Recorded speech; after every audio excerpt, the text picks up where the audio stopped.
Rádio Brasil Central. Em Goiânia, 7 horas. Agora, pela Rádio Brasil Central e RBC FM 90,1, O Mundo em Sua Casa. O jornal falado de maior tradição no Centro-Oeste brasileiro. O Mundo em Sua Casa. A informação em cima do fato. Um mundo de notícias no começo do dia. O Mundo em Sua Casa tem a marca da Rádio Brasil Central e da RBC FM 90,1. Hoje é segunda-feira, dia 14 de maio de 2012. Bom dia a você, ouvinte. Bom dia, Gil Bonfim. Bom dia, Karine Pinheiro. Um bom dia a você que ouve O Mundo em Sua Casa. O Mundo em Sua Casa. Tempo e temperatura. Goiânia terá uma segunda-feira de céu encoberto, com períodos de nublado, com chuvas em áreas isoladas. A umidade relativa do ar varia de 95% a 75%. A temperatura máxima fica na casa dos 26 graus. A mínima na madrugada foi de 18 graus. 7:1. O Mundo em Sua Casa. Manchetes dos jornais brasileiros.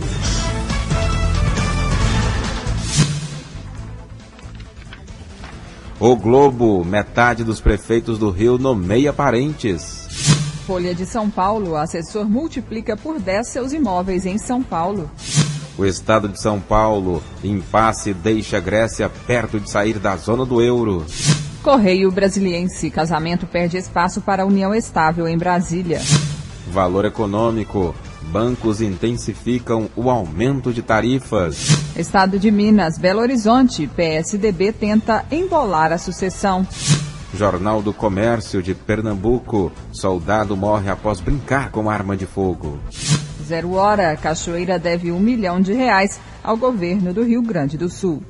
Brasil Econômico, Tombini estava mais certo do que todos os seus críticos. O popular Goianão 2012, a taça volta ao Ninho Verde. Diário da Manhã, o campeão voltou. Goiás empata com o Atlético e leva a taça do estadual pela 23ª vez. 7:3. O Mundo em Sua Casa. A política em Goiás. Câmara aprova título de cidadania para ex-jogador Zico. Entre os vários títulos de cidadania aprovados na Câmara de Goiânia, o destaque ficou por conta do projeto do vereador Alfredo Bambu, do PR, concedendo tal honraria ao ex-jogador do Flamengo e da seleção brasileira, Arthur Antunes Coimbra, mundialmente conhecido como Zico. O vereador deve ser torcedor do Flamengo. Governo do Estado entrega alimentos a instituições beneficentes de Catalão. O governador Marconi Perillo, a primeira-dama e presidente da OVG, Valéria Perillo, e o presidente da Assembleia Legislativa estiveram em Catalão no último sábado para entregar recursos e alimentos a instituições sociais e participar do almoço em comemoração ao Dia das Mães. A Escola Santa Clara, da Associação Pestalozzi de Catalão, recebeu do governo cerca de R$8 mil para um aquecedor de piscina de fisioterapia. E o projeto Ame Mais, de Pires do Rio, recebeu R$ 19.800 para a construção de uma piscina para crianças especiais atendidas diariamente no local. Além disso, o governador e a primeira-dama entregaram 13 toneladas de alimentos a 12 instituições beneficentes de Catalão. Segundo Valéria Perillo, a arrecadação feita em parceria com a Federação Goiana de Futebol deve melhorar a qualidade de vida das famílias carentes do município. Foram mais de 20 toneladas arrecadadas aqui em parceria com a Federação Goiana de Futebol e o governo do estado, que repassa para a OVG para a gente distribuir às instituições filantrópicas. É uma ajuda importante, eu acho que isso ajuda a melhorar a qualidade de vida das pessoas que buscam esse atendimento nas instituições. O presidente da Assembleia Legislativa, Jardel Seba, solicitou R$50 mil para cada escola estadual do município. O governador Marconi Perillo autorizou o repasse de R$100 mil a cada uma e afirmou que os gastos serão feitos diretamente pelos diretores, que têm maior conhecimento das necessidades específicas das escolas. O governador destacou ainda outros projetos em andamento em Catalão, como a duplicação das rodovias. Nós vamos daqui a uns dias começar a trocar as casas de placa por casa de alvenaria, com cheque moradia. Nós demos mais renda cidadã para o povo daqui, e esse ano nós vamos terminar pelo menos 2.500 quilômetros de estradas reconstruídas. Por exemplo, de Vianópolis até Pires do Rio, nós estamos reconstruindo, arrancando o asfalto velho e fazendo de novo. De Cristianópolis, me parece, até aqui, a mesma coisa. Agora, não é asfalto para esfarinhar. Eu estou exigindo asfalto de qualidade para durar pelo menos 10 anos em respeito ao dinheiro das pessoas. O governador afirmou que Catalão será um dos municípios que receberá posto fixo do VaptVupt nos próximos meses. Cidades de menor porte, em todo o estado, terão instituições semelhantes, segundo ele, para facilitar e melhorar a vida do cidadão goiano. Heloísa Amaral, para o Sistema Brasil Central de Rádio. 7:06. Deputado tenta aproximar PUC do governo do estado. O deputado Francisco Júnior do PSD trabalha por uma aproximação maior entre a PUC, a Pontifícia Universidade Católica, e o governo do estado.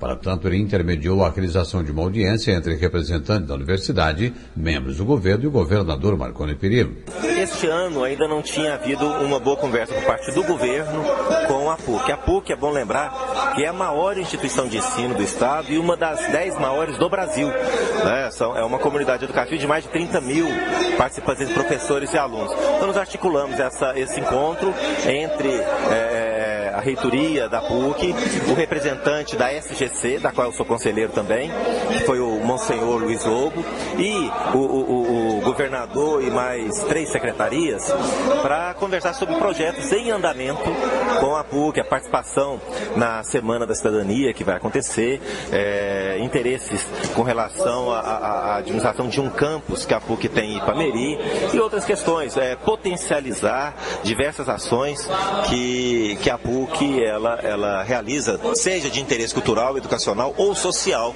já que ela tem várias ações sociais. Libório Santos, Sistema Brasil Central de Rádio. Agora são 7:08. O mundo em sua casa. Política nacional.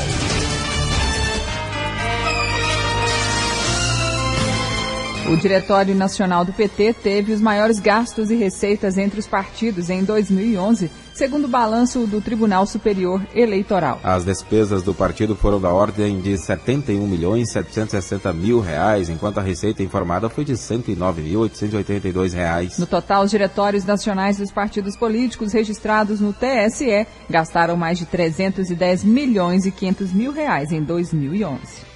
A 5ª Vara do Tribunal de Justiça do Distrito Federal bloqueou os bens do bicheiro Carlos Augusto Ramos, o Carlinhos Cachoeira, do ex-diretor da construtora Delta, Cláudio Abreu, e de outras 6 pessoas denunciadas por formação de quadrilha e tráfico de influência. Todos foram acusados de tentar fraudar licitação no Distrito Federal. A Justiça também autorizou a quebra dos sigilos bancários e fiscal dos 8 envolvidos e da Delta. A decisão judicial ocorre em processo decorrente da Operação São Michel, deflagrada em 25 de abril pelo Ministério Público e pela Polícia Civil do Distrito Federal. A operação foi um desdobramento da Operação Monte Carlo, na qual Cachoeiro foi preso no fim de fevereiro e acusado de exploração de jogo ilegal. Na investigação do Distrito Federal, o grupo ligado à Cachoeira foi acusado de tentar fraudar a licitação da bilhetagem eletrônica no transporte público do Distrito Federal. O advogado de Cachoeira, Márcio Tomás Bastos, considerou a decisão da Justiça como descabida. Carlinhos Cachoeira é esperado nesta terça-feira para prestar depoimento à CPI, criada no Congresso para investigar as relações do bicheiro com empresários e políticos. O advogado entrou com um pedido no Supremo para adiar o depoimento. A decisão está nas mãos do ministro Celso de Mello. A defesa argumenta que Cachoeira não pode depor antes de ter acesso aos documentos em poder da CPI. O advogado afirmou que hoje vai se reunir com Cachoeira na penitenciária da Papuda, em Brasília, onde ele está preso, para avaliar a melhor estratégia a ser adotada durante o depoimento. Cachoeira foi preso na Operação Monte Carlo da Polícia Federal em fevereiro, sob suspeita de chefiar esquema de jogos ilegais. Márcio Tomás Bastos argumenta que não teve acesso ao inteiro teor do inquérito. 7:10. CPMI do Cachoeira reacende debate sobre projetos que alteram lei de licitações. As denúncias envolvendo irregularidades em obras do governo sob o comando da construtora Delta, com a suspeita de influência do bicheiro Carlos Cachoeira, levaram os processos de licitação de obras públicas mais uma vez aos noticiários. Na Comissão de Constituição e Justiça da Câmara, existem 136 projetos alterando a Lei de Licitações, que é de 1993. O responsável pela análise preliminar desses projetos, deputado Fábio Trade, do PMDB do Mato Grosso do Sul, afirmou que a maioria deles determina aumento na punição dos fraudadores. Fábio Trade destacou que o maior desafio na alteração da lei de licitações é justamente manter o equilíbrio entre a agilidade e a segurança no processo licitatório. Essa é a equação que a gente precisa montar, é garantir maior celeridade nos processos licitatórios, sem, evidentemente, vulnerabilizar no aspecto criminal a lei. Preocupada com o uso abusivo do limite de 50% para alteração nos valores dos contratos licitados, a senadora Ana Amélia, do PP Gaúcho, apresentou proposta que reduz esse limite para 25%. Para a senadora, o percentual de hoje é muito alto e permite que empresas mal intencionadas apresentem preços abaixo do valor de mercado para depois reajustarem o valor da obra. As empresas honestas são prejudicadas nesse processo, porque logo em seguida vem a alteração do valor do contrato. Para o professor Jacobi Fernandes, autor de vários livros sobre licitação, é preciso estabelecer novos referenciais para a atuação dos tribunais de contas. Não faz sentido que depois de assinado um contrato, ele seja paralisado porque há indícios de superfaturamento. Nós não damos segurança jurídica aos investidores desse país. E, por outro lado, também não é justo que a sociedade pague um preço que não é um preço justo. Jacobi Fernandes defendeu também um processo de julgamento menos burocrático, para que as obras suspensas pela constatação de irregularidades possam ser retomadas ou interrompidas de forma mais rápida. De Brasília, Carla Alessandra. 7:12. O Congresso poderá acabar com o segredo de justiça em processos envolvendo agentes públicos no exercício do cargo. O projeto com esse objetivo está em análise na Comissão de Constituição e Justiça. A proposta foi apresentada há poucos dias pelo senador João Capiberibe, do PSB do Amapá, o mesmo autor da Lei da Transparência, que obriga a União, Estados, Distrito Federal e municípios com mais de 100 mil habitantes a publicar as contas na internet. Agora, Capiberibe quer acabar com o segredo de justiça em processos contra agentes públicos. O fim do sigilo valeria para processos por improbidade administrativa, peculato ou outros crimes praticados no exercício da função. João Capiberibe acredita que o fim do segredo de justiça vai tornar mais transparente a atuação dos agentes públicos. Os agentes públicos, quaisquer que sejam, não devem se beneficiar de privilégios como o segredo de justiça, que é uma proteção desnecessária e desmedida. Se o agente é público, a prestação de conta dos seus atos também deve ser pública. Ainda segundo João Capiberibe, o segredo de justiça no Brasil tem servido para incentivar o vazamento seletivo de informações de partes de inquéritos e processos de acordo com os interesses de grupos políticos. O senador reconhece, no entanto, que o segredo de justiça deve ser preservado em alguns casos. Por isso, ele propõe a manutenção do sigilo do processo na fase de instrução e diligências.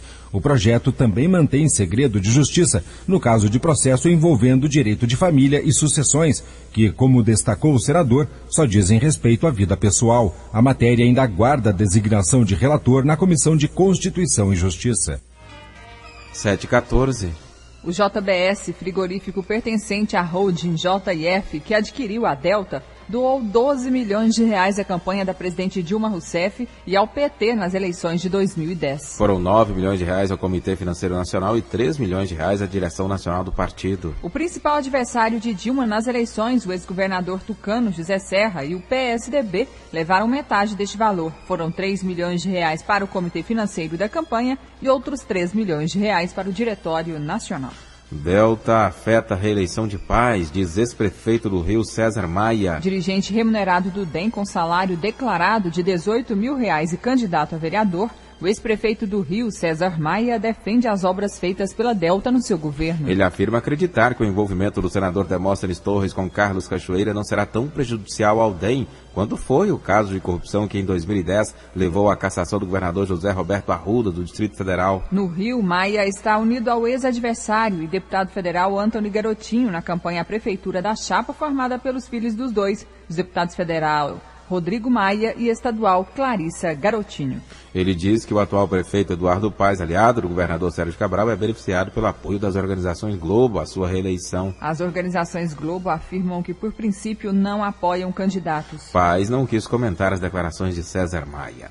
E o escândalo da máfia dos caça-níqueis abalou Mauriti, uma cidade cearense de 45 mil moradores. a quase 500 quilômetros de Fortaleza. Neste município do Sertão do Cariri fica um dos principais canteiros da transposição das águas do Rio São Francisco e da Delta, construtora citada no esquema do contraventor Carlos Augusto Ramos, o Carlinhos Cachoeira. Há 3 anos, a empresa iniciou a obra de um trecho de 39 quilômetros de canal. Quando o escândalo veio à tona no começo de abril, a construtora demitiu 80% dos seus 1.000 operários no município, encostou os 145 caminhões, escavadeiras e tratores e rompeu o contrato com as empresas agregadas que saíram da cidade sem pagar as contas nas oficinas, lojas de autopeças e imobiliárias familiares. Por causa do calote, a Delta e suas agregadas estão com o nome sujo na feira da Praça Central, nas farmácias, nas mercearias e no setor mecânico. Agora são 7h16. Amanhã é dia de marcha a Brasília, em defesa dos municípios. Os prefeitos prometem que esta será uma das maiores manifestações já realizadas na capital federal. A AGM destaca que essa marcha terá uma importância maior do que as anteriores devido aos assuntos a serem discutidos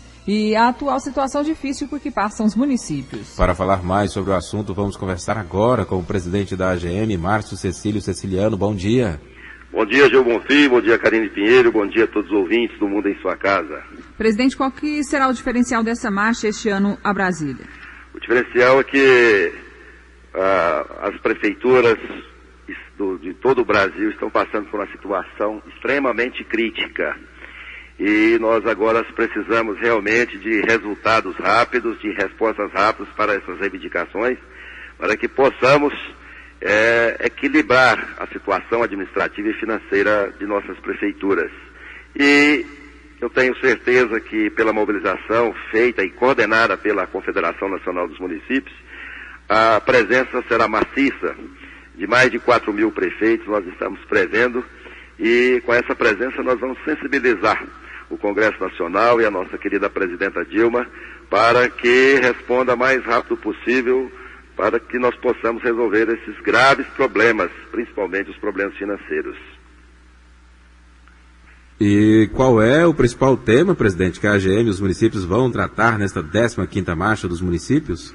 Olha, de vários itens da pauta, eu destaco aqui a maior repasse de verbas por parte do Fundeb para que possamos honrar o compromisso do piso nacional de salário dos professores, para que possamos oferecer uma educação mais digna para as nossas comunidades. Hoje, com a situação que está, com o repasse que está, muitas prefeituras já não conseguem honrar esse compromisso. Tem que inteirar de outras receitas e complementar o Fundeb para poder honrar o piso nacional dos professores. Algumas prefeituras não estão conseguindo pagar o piso. Outras prefeituras estão enfrentando problemas gravíssimos de atraso de folha de pagamento para poder honrar o piso. Nós vamos reivindicar mais repasse de verbas para o custeio da saúde. Nós pretendemos, em diálogo com o Congresso Nacional e com o governo federal, que constitucionalmente ele se comprometa a arcar com o custeio da saúde no Brasil. A aprovação imediata de uma distribuição mais justa dos royalties do petróleo e do pré-sal, para que assim possamos melhorar as nossas rendas. Atualmente, as rendas têm encolhido, têm diminuído muito e as responsabilidades financeiras têm aumentado muito. Então isso está fazendo uma verdadeira quebradeira nas prefeituras de Goiás e do Brasil. E o governo federal tem acenado de forma positiva para atender essas demandas dos municípios? Ele tem recebido com muita simpatia, com muita presteza, com muita atenção as reivindicações dos municípios. Mas as coisas não têm acontecido, os resultados não têm sido produzidos para solucionar esses problemas. E a situação agora, ela é bem mais crítica que a do ano passado e de outros anos. Então nós estamos levando para mostrar e provar para o governo federal que se não salvar, se não acenar com socorro para as prefeituras do Brasil, todas vão quebrar, já estão em situação difícil, situação de penúria, já estão no vermelho, já estão trabalhando no negativo, e se o governo não der um socorro agora, nós não vamos ter como continuar. E vamos trabalhar também para uma desburocratização da alta carga de exigências das atuais leis. Muita burocracia imposta aí, às vezes, em pequenos municípios que não têm estrutura. É a mesma burocracia que se impõe, às vezes, num grande município que tem estrutura, que tem condições de atender, que tem condição de responder. E então nós vamos trabalhar para que haja, né, uma distribuição de exigências de acordo com a potência, de acordo com o poderio, com a capacidade de cada município. E esse trabalho já vem sendo efetuado há algum tempo e agora nós pretendemos concluir numa força-tarefa lá, sensibilizando e dialogando com o governo federal para que as dificuldades, tanto burocráticas quanto financeiras, elas sejam diminuídas ou sanadas. Presidente, há a promessa de que essa marcha seja uma das maiores manifestações já realizadas em Brasília. Como deve ser a participação dos prefeitos goianos? Olha, nós acreditamos que mais de 150 prefeitos goianos estarão presentes nessa marcha. Depois de um levantamento dos contatos que fizemos, sensibilizando os prefeitos, mostrando a importância da presença lá, para se fazer presente, para participar do diálogo, para ter lá voz e voto junto aos deputados. Nós sentimos o entusiasmo dos prefeitos goianos e nós haveremos de aparecer lá com mais de 150 prefeitos e prefeitas. Prefeito, uma situação que preocupa os municípios é o avanço das drogas no interior de Goiás, principalmente o crack. Como que os municípios e o governo federal podem agir para resolver esse problema? Atualmente, os municípios estão arcando com esse problema aí, buscando praticamente sozinho a solução para esse problema, de forma curativa. E nós precisamos urgentemente de uma forma preventiva. Nós precisamos evitar, né, que isso prolifere como está proliferando. A droga já está, infelizmente, até na zona rural. Nós precisamos trabalhar por uma legislação diferenciada. Nós precisamos apertar, modificar a legislação, investir mais nos tratamentos e nas prevenções, porque não adianta o município curar ou tratar o dependente, mas que as leis estão facilitando aí para os traficantes. Então, enquanto você acode aqui um problema, mas a droga continua sendo esparramada, sendo distribuída aí pelo Brasil todo. Então, se não houver uma mudança na legislação, nós não vamos conseguir brecar isso nunca. Isso é preocupante, qualquer família pode ser vítima de uma situação drástica dessa, e nós estamos fazendo a nossa parte aqui. Mas tem que haver um esforço conjunto com o município, o Estado e o governo federal, e tratar com mais atenção essa situação aí, porque já está ficando praticamente sem controle.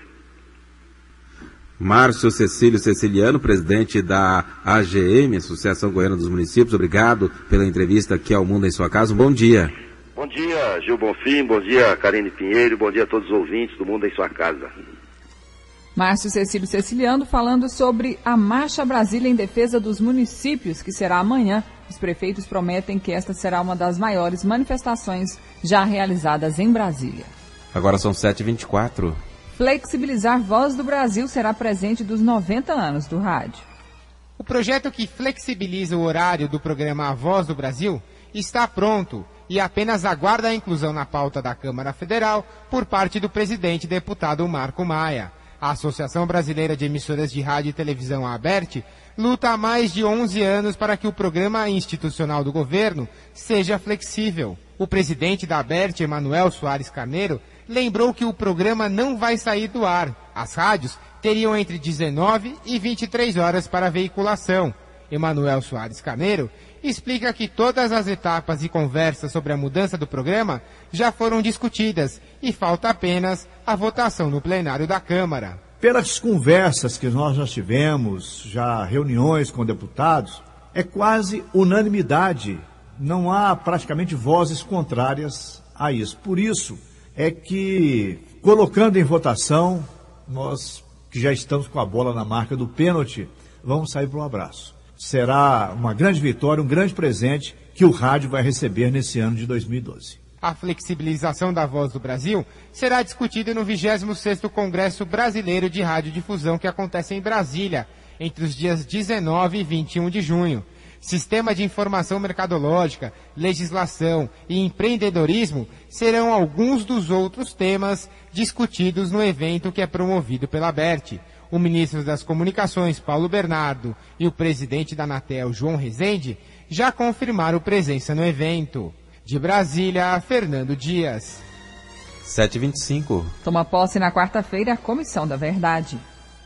A Comissão da Verdade, que vai investigar violações aos direitos humanos no período da ditadura militar, irá tomar posse na próxima quarta-feira. Os integrantes começam a trabalhar a partir desta semana na investigação de violações aos direitos humanos no período de 1946 a 1948. O objetivo, esclarecer casos de tortura, mortes, desaparecimentos, seus autores e locais onde ocorreram. A comissão poderá requisitar documentos sigilosos, convocar testemunhas, pedir perícias e diligências. Servidores civis e militares devem colaborar com os trabalhos. A comissão vai elaborar um relatório e sugerir medidas para evitar violações aos direitos humanos. No entanto, o deputado Jair Bolsonaro, do Partido Progressista do Rio de Janeiro, discorda da iniciativa e acredita que a comissão vai buscar maneiras de ridicularizar os militares brasileiros. Eles vão continuar buscando maneira de enxovalhar os militares, de ridicularizá-los e de fazer com que nós passemos a ser para a sociedade um bando de torturadores e fascínoras que buscou poder a todo custo para impor uma ditadura no nosso país. A comissão não poderá entrar com ações na justiça para processar os envolvidos nas violações. A lei de anistia impede a punição de quem participou de crimes contra os direitos humanos ocorridos durante a ditadura militar. De Brasília, Ronaldo Berwanger. 7h27. O mundo em sua casa. Um mundo de notícias no começo do dia.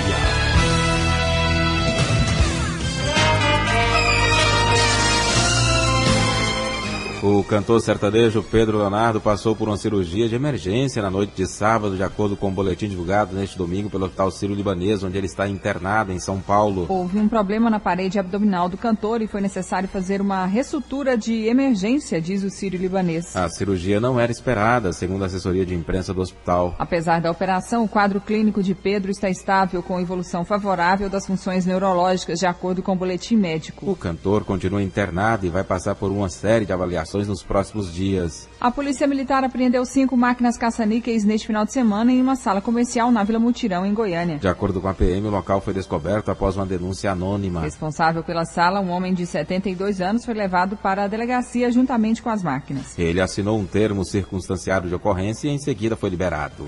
O corpo de Aparecido de Souza Paz, de 22 anos, foi enterrado ontem no cemitério municipal de Caiapônia, a cerca de 334 quilômetros de Goiânia. O jovem de 22 anos, que é o principal suspeito da maior chacina ocorrida em Goiás, morreu na queda do helicóptero da Polícia Civil, que também tirou a vida de 5 delegados e 2 peritos criminais. Aparecido confessou ser o autor da chacina em uma fazenda onde 7 pessoas morreram degoladas. O suspeito apresentou versões divergentes para o crime, segundo a polícia. Algumas vezes falava que teve ajuda para cometer os homicídios. Em outras, afirmava ter agido sozinho. E o Centro de Investigação e Prevenção de Acidentes Aeronáuticos recolheu peças e documentos do helicóptero para dar início ao processo de investigação das possíveis causas que provocaram a queda da aeronave. Segundo o delegado adjunto da Delegacia Estadual de Investigação de Homicídios, Alexandre Lourenço, a revisão prevista para as 300 horas de voo foi feita, documentada e entregue ao CENIPA. A empresa Fênix, responsável pela manutenção dos helicópteros da Secretaria de Segurança Pública de Goiás, teve as atividades suspensas pela Agência Nacional de Aviação Civil, ANAC, no dia 2 deste mês por falta de documentos, ferramentas e até mecânicos capacitados para realizar o serviço. Segundo a ANAC, se ficar comprovada a manutenção do helicóptero pela Fênix, será aberto um processo administrativo contra a empresa, que poderá ser punida com multas e até perder a autorização para a realização desses trabalhos. 7h29, participação ao vivo agora do repórter Libório Santos. Bom dia. Bom dia, exatamente. Agora o nosso giro pelas rodovias goianas, últimas 24 horas com 43 acidentes, 6 feridos e 2 mortos. Os acidentes mais graves, abalroamento transversal da G164, quilômetro 4 em Moçambiques, uma Toyota Hilux placa NGV 3430 de Goiás. O condutor Carlito José de Oliveira fatal, Degmar José de Oliveira com lesões. O segundo veículo, caminhão Mercedes-Benz, placa KLX 0539 da Paraíba. O motorista saiu ileso, mas não foi identificado. Saída de pista na G164, quilômetro 32 da cidade de Goiás. Um Celta, placa NGB 0792 de Goiás. Hernani Rubens Ramos, vítima fatal. Libório Santos, Sistema Brasil Central de Rádio. O mundo em sua casa. Um mundo de notícias no começo do dia.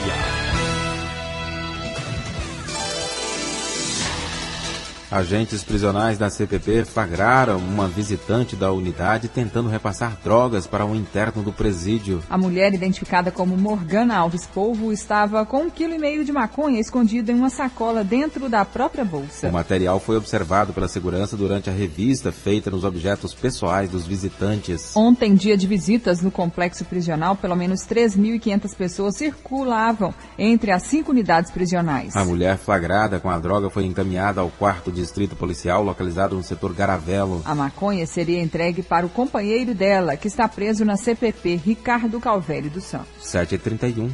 A cidade de Anápolis vai ganhar em breve um presídio regional. Ele terá capacidade para 900 vagas. Com frequência são veiculadas notícias de superlotação de presos na cadeia de Anápolis, bem como também o acúmulo de presos em celas de delegacias. A solução é a construção de um presídio de grande porte. O governo do estado já estuda a construção dessa obra.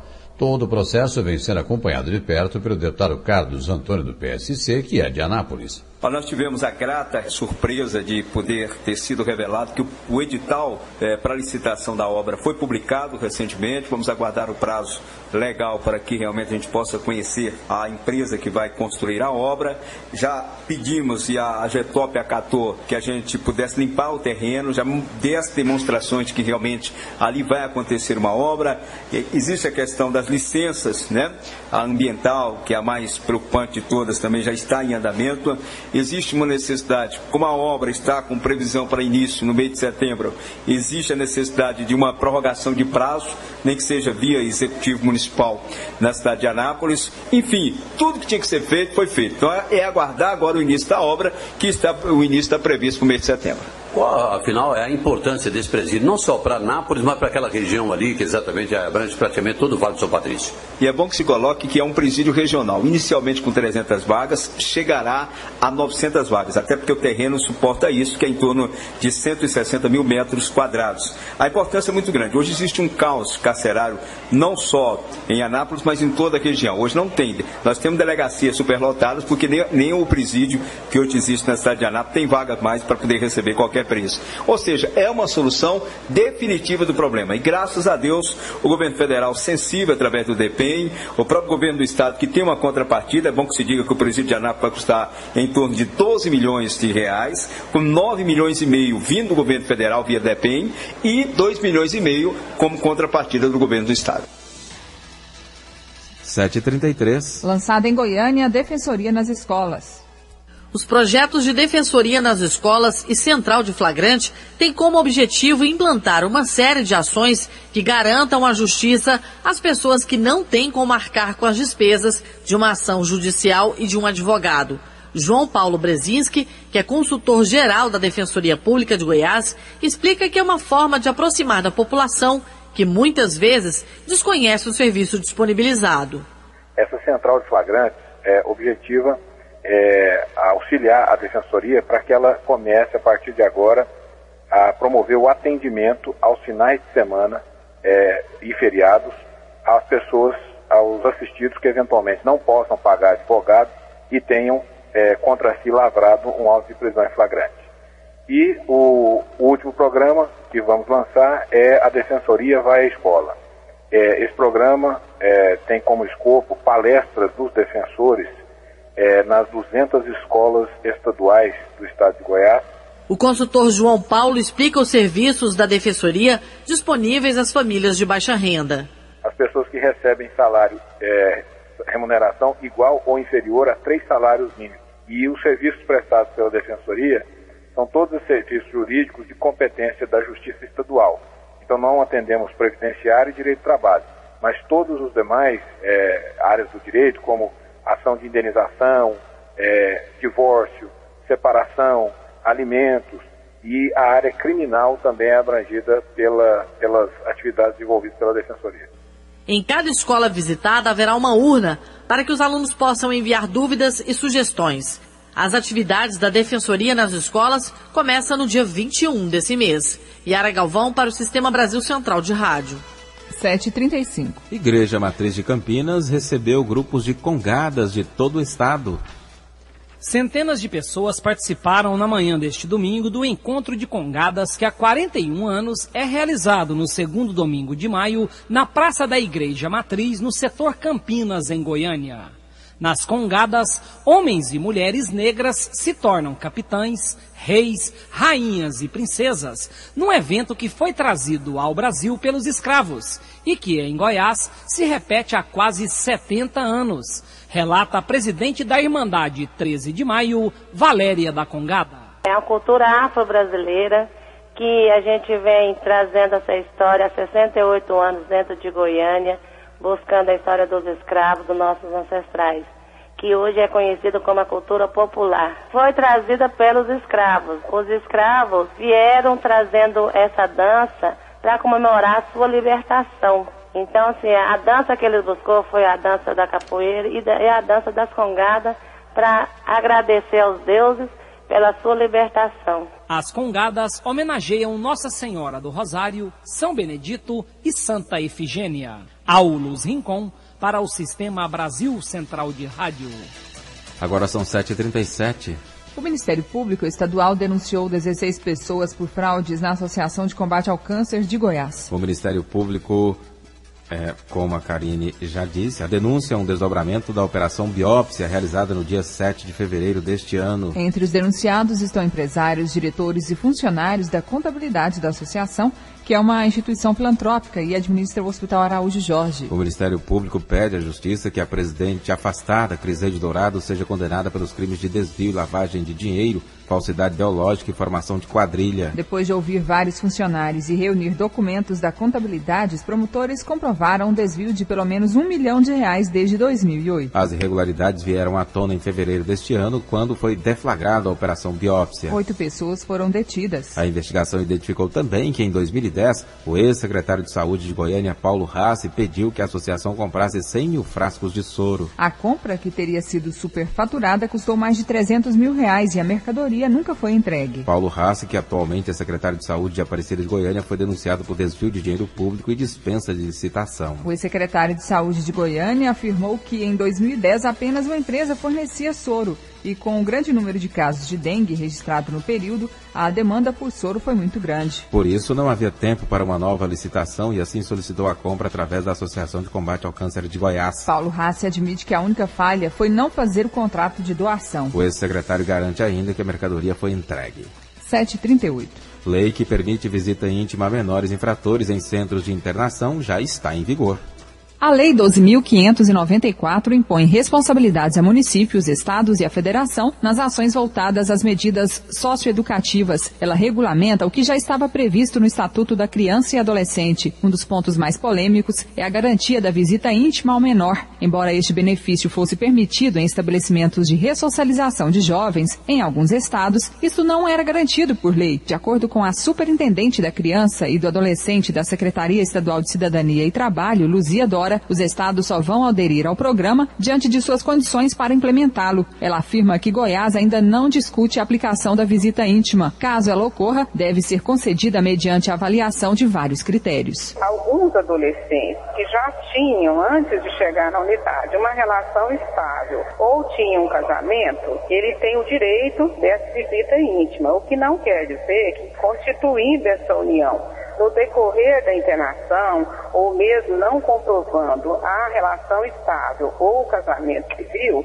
ele tenha direito a isso. Uma minoria muito restrita, depende de uma série de fatores e critérios, compete à unidade de atendimento, que tem uma equipe multidisciplinar, que vai ouvir a família, vai fazer uma sindicância minuciosa, vai ouvir a autoridade, o promotor, e vai ouvir o adolescente, a pessoa indicada também. A autorização para as visitas íntimas será do juiz responsável pelo acompanhamento do caso. Karine Pinheiro, para o Sistema Brasil Central de Rádio. Agora são 7h40. A Agência Municipal de Meio Ambiente participa do lançamento do primeiro supermercado verde do Centro-Oeste. Com a utilização de fontes alternativas de energia, sistema de redução de consumo de água e estação de reciclagem de resíduos como papel, plástico, vidro, metal e óleo de cozinha usado, a primeira loja verde da iniciativa privada em Goiânia foi inaugurada no Jardim Goiás. A diretora de gestão ambiental da AMA, Maísa Toledo, diz que o modelo é uma tendência que deve contribuir para a maior qualidade de vida do goianiense. É um novo conceito ambiental sendo implantado em Goiânia, inovador. O supermercado traz uma nova forma de trabalho, de reaproveitamento, de medidas que já preservam o meio ambiente e de forma sustentável também. O prefeito de Goiânia, Paulo Garcia, diz que a preocupação com o meio ambiente deve se tornar uma prática habitual de todos os segmentos da sociedade e o desenvolvimento sustentável deve ser estimulado pelo poder público. A sustentabilidade, o desenvolvimento preservacionista, o desenvolvimento com atenção ambiental na cidade de Goiânia é uma característica que já faz parte do nosso modo de vida. Esse é um reconhecimento por parte do grupo que a sustentabilidade está introjetada no inconsciente coletivo, faz parte do nosso modo de vida, faz parte da promoção de uma sociedade mais justa e socialmente fraterna e com preocupações ambientais muito claras e muito sólidas. Na solenidade de abertura do Supermercado Verde foram distribuídas mudas de espécies nativas do Cerrado e a apresentação de filmes educativos no Ecomóvel da Agência Municipal de Meio Ambiente. Márcia Alves para o Sistema Brasil Central de Rádio. 7h42. A seguir, as notícias do esporte com José Calazans. O mundo em sua casa. Se a sua empresa busca reconhecimento, anuncie em uma emissora de credibilidade. Rádio Brasil Central 1270, AM, ondas curtas e tropicais. A certeza de resultado. Qualidade com alcance em todo o território nacional. Ligue 3201-7686. Rádio Brasil Central. Comunicando com o mundo. O mundo em sua casa.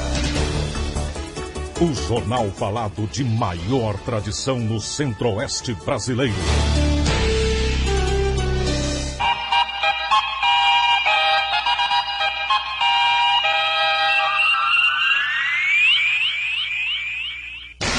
O mundo em sua casa. Esporte. O venezuelano Pastor Maldonado da Williams ganhou a primeira corrida na Fórmula 1. Venceu neste domingo o Grande Prêmio da Espanha, a quinta prova do Mundial deste ano. Segundo lugar ficou com o espanhol Fernando Alonso da Ferrari. O finlandês Kimi Raikkonen da Lotus foi terceiro. Felipe Massa ficou na 15ª posição e Bruno Senna abandonou a prova. 7h43. O Santos confirmou o título de tricampeão paulista ao derrotar neste domingo o Guarani por 4-2 no estádio do Morumbi. No Rio, o Fluminense venceu o Botafogo por 1-0 e ganhou o campeonato estadual. Em Minas Gerais, o título ficou com o Atlético Mineiro, que venceu o América por 3-0. No Rio Grande do Sul, o Internacional derrotou o Caxias por 2-1 e também assegurou o título. Em Salvador, o Bahia, de Paulo Roberto Falcão, conseguiu arrancar um empate por 3-3 contra o Vitória e faturou o título do estadual após um jejum de 11 anos. No Rio Grande do Sul, o Inter reagiu no segundo tempo, confirmando vencer o Caxias por 2-1. Em Pernambuco, o Santa Cruz, treinado pelo goiano Zé Teodoro, bateu o Sport por 3-2 e ganhou o bicampeonato. Em Santa Catarina, o Avaí bateu o Figueirense por 2-1 e se tornou campeão do Catarinense. O Ceará empatou com Fortaleza em 1-1 e voltou a ser bicampeão após 13 anos. 7h44. Aqui, o Goiás sofreu, mas conseguiu conquistar o título do Campeonato Goiano de 2002. Jogando por 2 empates, ou por 2 resultados iguais, no primeiro jogo da semana passada, empatou em 2-2 e ontem, novo empate, 1-1, e foi campeão estadual pela 23ª vez. Com ampla maioria na arquibancada do Serra Dourada, mais de 32 mil pagantes, quase 36 mil presentes ontem no Serra Dourada, o Goiás acabou utilizando do empate para ser campeão goiano pela 23ª vez. A exemplo do que havia acontecido no ano passado e que foi favorável ao Atlético, os 2 empates deram para o Atlético o título estadual em 2011, o Goiás pagou com a mesma moeda, com os 2 empates, 2-2 no primeiro jogo e 1-1 ontem no Serra Dourada, o Goiás se sagrou campeão goiano pela 23ª vez.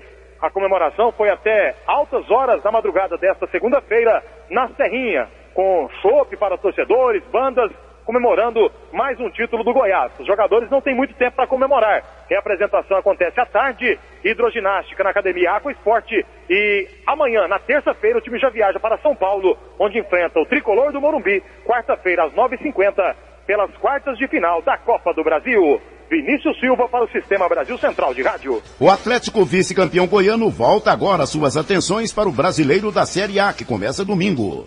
Após o Atlético perder o título para o Goiás do Campeonato Goiano, a reapresentação acontecerá nesta terça-feira à tarde. O Atlético se volta para a disputa, o início do Campeonato Brasileiro. Domingo às 6h30 da noite, em Uberlândia, no Parque do Sabiá, o Atlético estreia no Brasileirão contra o Cruzeiro. Aliás, ainda tem um ponto de interrogação na permanência ou não de Adilson Batista, que não quis falar ontem após o empate em 1-1 que concedeu o título ao Goiás. Não houve entrevista coletiva, mas a projeção é que o treinador não continue, já que tem uma proposta do Cruzeiro em mãos e o Adilson Batista deve ir para Belo Horizonte, inclusive enfrentar o próprio Atlético no início do Campeonato Brasileiro. O meio-campista Bida fez o gol do Atlético e Ramon fez o gol de empate que deu o título ao Goiás. Eric Maravilha para o Sistema Brasil Central de Rádio. 7h46. O argentino Lionel Messi do Barcelona levou a melhor em uma queda de braço histórica com o português Cristiano Ronaldo do Real Madrid e terminou o campeonato espanhol como artilheiro com 50 gols, 4 a mais que o concorrente que marcou 46. Os dois monopolizaram a disputa entre os goleadores, deixando bem para trás o terceiro colocado, o colombiano Falcão Garcia. O jogador do Atlético de Madrid fez 24 gols. O melhor brasileiro na artilharia do campeonato espanhol foi o atacante Diego Costa. Emprestado pelo Atlético de Madrid no começo do ano, ele marcou todos os seus 10 gols na competição, defendendo o Raio Vallecano. Vila Nova volta a preparar a equipe para a estreia no Brasileiro da Série C.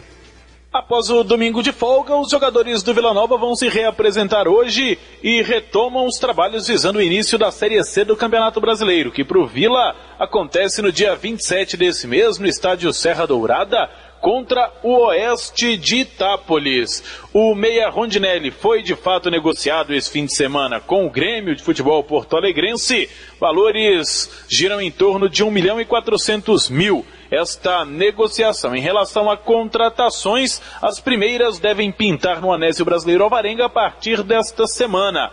O volante que estava no craque de Catalão neste campeonato goiano, Leão, já está praticamente certo com o Vila Nova. Faltam alguns detalhes. O técnico Roberto Schneider inclusive disse que não foi indicação dele, que não conhece o jogador e é sim uma contratação da diretoria. Por falar em diretoria, há quem diga que a diretoria colorada está negociando com um zagueiro velho conhecido do torcedor colorado. Edson Borges vestiu a camisa do Vila na temporada 2009 e pode estar tomando o caminho de volta ao Onésio Brasileiro Alvarenga. Paulo Massad para o Sistema Brasil Central de Rádio. Atual campeã olímpica, a seleção brasileira feminina de vôlei carimbou o passaporte para os Jogos de Londres após vencer com facilidade o Peru por 3-0, com parciais de 25-12, 25-16 e 25-9 em São Carlos, interior de São Paulo, ontem à noite. Neste domingo, o Brasil encerrou sua campanha com 4 vitórias, sem perder nenhum set. Agora a equipe brasileira deve ter uma semana de folga antes de voltar a se concentrar para o Grand Prix, que terá início no dia 8 de junho na Polônia.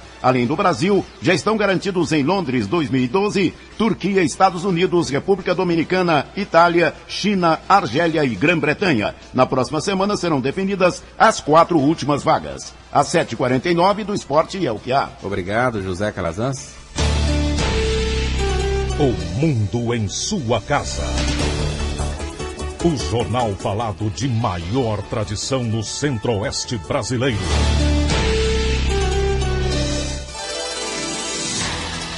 Número de operações com BNDES aumenta 44% em Goiás. Os dados do Banco Nacional de Desenvolvimento Social são referentes ao primeiro trimestre de 2012, em comparação com o mesmo período do ano passado.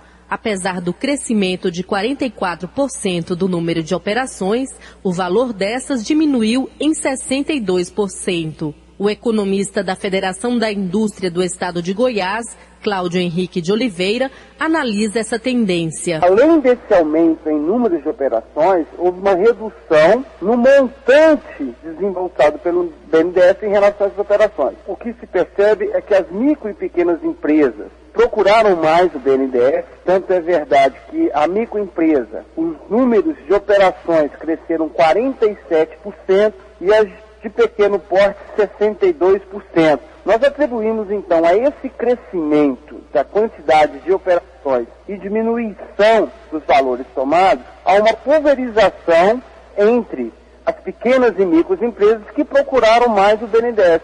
E as linhas procuradas, elas remontam a valores menores. Setorialmente, comércio e serviços se mantiveram com melhor desempenho, com crescimento de 66% no número de operações. Já o setor de infraestrutura teve redução de 58%. Para o economista da FIEG, Cláudio Henrique de Oliveira, a queda no setor de infraestrutura pode representar uma situação específica, enquanto o setor de serviço e comércio tem puxado a economia. Patrícia Almeida para o Sistema Brasil Central de Rádio. 7h51. Marginal Botafogo é liberada hoje para o tráfego. Informações ao vivo do local com Márcia Alves. Bom dia. Bom dia, Gil Bonfim. Bom dia, ouvintes da Rádio Brasil Central. Nós estamos aqui na Avenida Independência, no viaduto sobre a Marginal Botafogo. E até o momento, as manilhas que impedem o trânsito na Marginal ainda não foram retiradas. O trabalho está começando agora. Nós estamos aqui com o presidente da ANT, o Senivaldo Silva Ramos, e vai explicar para a gente a partir de quando o trânsito estará efetivamente liberado nesse local. Bom dia, Senivaldo. Bom dia. E será liberado daqui a pouquinho. É o prazo da gente retirar as manilhas e reprogramar a sinalização semafórica e a sinalização horizontal e vertical. A partir daí estará completamente liberado. Após 9 meses de interdição, esse local aqui, o trânsito será liberado normalmente como era antes? Como era antes, e aí nós aproveitamos para deixar uma dica para o pessoal que aqui transita. Quem puder evitar esse fluxo aqui intenso, que possa nos ajudar, porque a tendência é aumentar um pouco mais do que era o normal anterior. Com a festa da pecuária, a MT vai estar ainda presente no local para organizar e facilitar o acesso dos motoristas? Tanto com o nosso pessoal, os nossos efetivos de agentes e o nosso pessoal da engenharia fazendo a orientação pedagógica, que as placas indicativas orientando como é que as pessoas vão ter o melhor acesso para chegar ao parque pecuário. A gente está percebendo que há um fluxo intenso aqui, os motoristas estavam pensando que já estaria liberado hoje ainda, na manhã desta segunda-feira. Por que não foi totalmente liberado? Porque a MOBA precisou de mais um tempo para terminar definitivamente as obras que faltavam ali, fazer as correções que faltavam ali para liberar definitivamente a Marginal Botafogo. A partir de amanhã tudo normal? Hoje, a partir de hoje, queremos nós a partir daqui a pouquinho, no máximo uns 40 minutos para deixar tudo prontinho para que essas pessoas possam por aqui transitar. Boa notícia então, Gil Bonfim, muito obrigada, bom dia. Márcia Alves falando ao vivo da Marginal Botafogo, obrigado. Agora são 7h54. Mais da metade dos brasileiros vai parcelar compras este ano. Apesar da estabilidade econômica e aumento da renda dos brasileiros nos últimos 10 anos, a maioria dos consumidores ainda prefere comprar a prazo. Pesquisa realizada pela ACREF, Associação Nacional das Instituições de Crédito, aponta os desejos de consumo do brasileiro em 2012. Eles estão dispostos a comprar principalmente produtos relacionados à tecnologia, conforme explica o economista e presidente da ACREF, Nicola Tingas. Se você fizer o estudo olhando individualmente, é evidente que os produtos eletrônicos, principalmente os ligados à informática, o celular, comunicação, o tablet, tudo isso, a tecnologia nova, e o brasileiro é bem afeito a isso, são objeto de consumo de desejo individual. Agora, se você olhar para as famílias estão olhando para melhorar a infraestrutura da sua casa, o mobiliário, os eletrodomésticos, a máquina de lavar, geladeira e assim por diante. De acordo com a pesquisa, 61% dos brasileiros pretendem parcelar as compras, segundo o economista Nicola Tingas, para evitar evitar endividamento e comprometimento da renda, as compras à vista são a melhor alternativa. A compra à vista, evidentemente, sempre é a melhor opção, porque para comprar à vista a pessoa já tem o dinheiro poupado, então ela paga e não tem compromisso futuro. Então ela não compromete a renda futura dela. O economista Nicola Tinga disse ainda que o desejo de comprar a prazo independe de classe social. Gil Bonfim para o Sistema Brasil Central de Rádio. A Agrodefesa informou que 15% do rebanho goiano já foi vacinado contra a febre aftosa, percentual que corresponde a 3 milhões de cabeças. A vacinação, que começou no início deste mês, segue até o dia 31 e deve ser intensificada na segunda quinzena de maio. A campanha visa vacinar bovinos e bubalinos de todas as faixas etárias. Agora são 7h56. Goiás lidera crescimento de produção industrial brasileira. De acordo com pesquisa do IBGE, Goiás atingiu crescimento de 6,7% no setor industrial e está em segundo lugar no ranking nacional do mês, atrás apenas do Paraná, que cresceu 9,8%.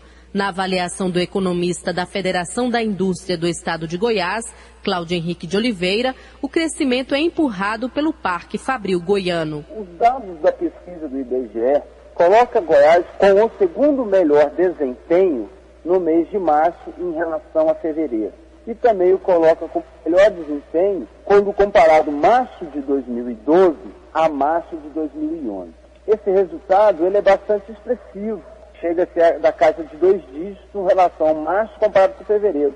E se apresenta como uma consolidação do Parque Fabril Goiano, onde Goiás vem intensificando políticas de atração para investimentos novos no Estado. O setor empresarial tem investido buscando qualidade no produto, colocando o seu produto mais competitivo. Na pesquisa industrial mensal de emprego e salário realizada pelo IBGE, em abril, houve queda de 1,2% do emprego industrial, na comparação com março.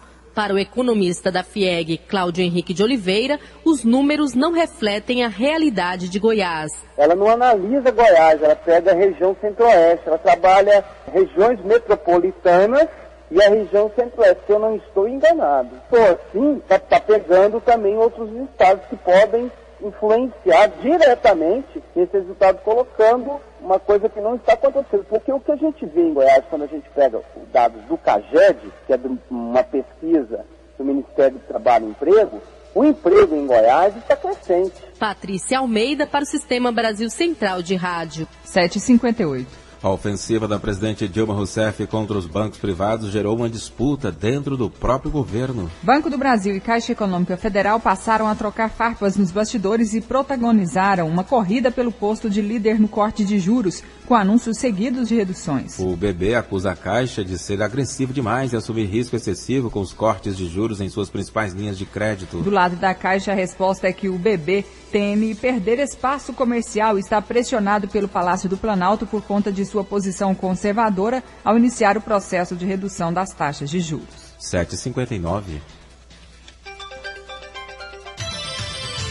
92 cidades estão em situação de emergência por causa da seca em Minas Gerais. Nos últimos 5 dias, 7 municípios entraram para a lista da Defesa Civil. As regiões mais afetadas são o norte de Minas e o Vale do Mucuri. De acordo com o governo federal, 79 cidades pediram a liberação de recursos para minimizar os efeitos da estiagem. 7h59, Noticiário Internacional. Autoridades do México informaram neste domingo que um bilhete foi encontrado junto com os 49 corpos mutilados, afirmando que o cartel do narcotráfico Los Zetas é o responsável pelas mortes. Os corpos de 43 homens e 6 mulheres foram encontrados em uma estrada a 180 quilômetros da fronteira com os Estados Unidos, perto da cidade de Monterrey. As vítimas foram decapitadas e tiveram as mãos cortadas, o que dificulta a identificação. Segundo a polícia, as mortes são resultado do conflito entre cartéis de tráfico de drogas adversários. O cartel Los Zetas luta contra os cartéis do Golfo e Sinaloa pelo controle das rotas de tráfico de drogas para os Estados Unidos. Em Goiânia, 8 horas e termina mais uma edição do Mundo em Sua Casa, que teve a apresentação de Karine Pinheiro e Gil Bonfim. Redação e edição Adam Mendes, Antônio Correia e Wendel Franco. Direção de estúdio Luzeni Gomes. Chefes de reportagens, Ione Chagas e Almir Costa. Operação de áudio, Otaí José. Central técnica, Frederico Pita e Thaís Oliveira. Gerência do Sistema de Rádio, Suede Barbosa. Direção de Tele-Rádio-Difusão, Badia Lima. O Mundo em Sua Casa volta amanhã às 7 da manhã. Obrigado pela sua atenção e até lá. Bom dia, Karine. Bom dia, até amanhã. Este foi, pela Rádio Brasil Central e RBC FM 90,1, O Mundo em Sua Casa. O jornal falado de maior tradição no Centro-Oeste brasileiro. O Mundo em Sua Casa. A informação em cima do fato. Um mundo de notícias no começo do dia. O Mundo em Sua Casa voltará sempre com a marca da Rádio Brasil Central e da RBC FM 90,1.